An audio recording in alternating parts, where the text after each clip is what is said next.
નમસ્કાર દર્શક મિત્રો, સ્વાગત છે આપનું આપણી આ યુટ્યુબ ચેનલ ન્યૂઝ વિથ ભાવેશમાં। તો મિત્રો, કેન્દ્રીય કર્મચારીઓ માટે મોંઘવારી ભથ્થામાં 2%નો વધારો કરવામાં આવ્યો છે। તો આટલા ઓછા વધારાથી કર્મચારીઓ ચોંકી ગયા છે। તો હવે કર્મચારીઓ આ આઘાતમાંથી બહાર પણ આવ્યા ન હતા કે કર્મચારીઓ માટે વધુ એક ચોંકાવનારા સમાચાર આવ્યા છે મિત્રો। તો મિત્રો, શું સમાચાર આવ્યા છે તેને આપણે વિડીયોમાં વાત કરવાના છીએ। તો વિડીયો અંત સુધી જોઈ લેજો અને હજી સુધી આપણી આ ચેનલ તમે સબસ્ક્રાઈબ ન કરી હોય તો ડેઈલી આવી જ અપડેટ મેળવવા માટે આપણી આ યુટ્યુબ ચેનલને અત્યારે સબસ્ક્રાઈબ કરી લેજો મિત્રો। તો શરૂ કરીએ આજનો વિડીયો વિગતવાર। તો ડીઆર અપડેટ। કેન્દ્રીય કર્મચારીઓને થોડા દિવસોમાં મોંઘવારી ભથ્થા પર બીજો ઝટકો લાગ્યો છે। તો કેન્દ્રીય કર્મચારીઓ માટે નવા ડેટા પગાર પંચમાં સુધારેલા પગાર પર પણ અસર કરી શકે છે। તો તાજેતરમાં કર્મચારીઓના મોંઘવારી ભથ્થામાં 2%નો વધારો કરવામાં આવ્યો છે મિત્રો। તો ત્યારબાદ વાત કરીએ તો મોંઘવારી ભથ્થું વધીને 55% થયું।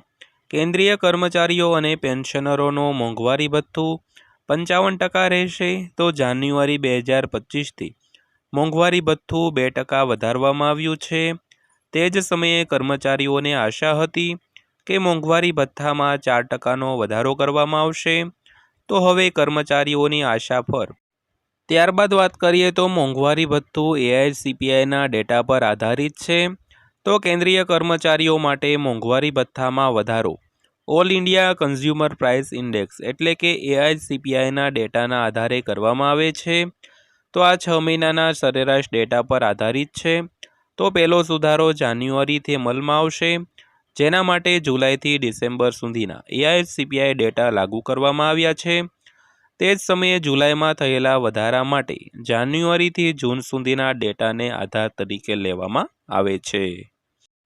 તો ત્યારબાદ વાત કરીએ તો ફેબ્રુઆરીનો ડેટા બહાર આવી ગયો છે।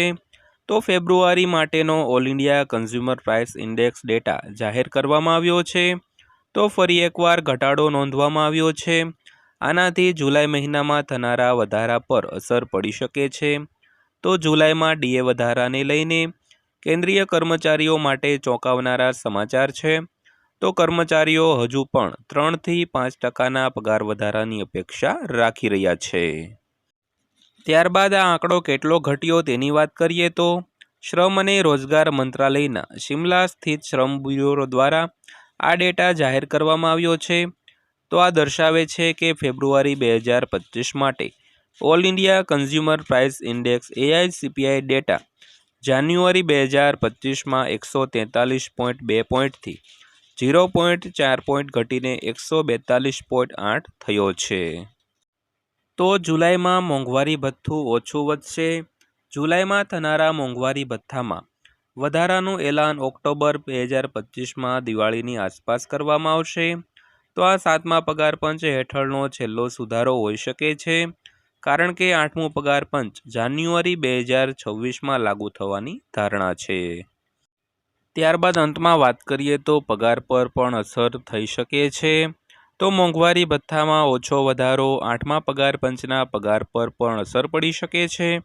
જો પગાર પંચ કર્મચારીઓના પગારમાં સુધારો કરવા માટે મોંઘવારી ભથ્થાને આધાર તરીકે બનાવે છે તો કર્મચારીઓના પગાર પર પણ અસર પડશે મિત્રો। તો મિત્રો, આ હતી આજની માહિતી પસંદ આવી હોય તો વિડીયોને લાઇક કરજો અને વિડીયો અંત સુધી જોવા બદલ આપનો દિલથી આભાર।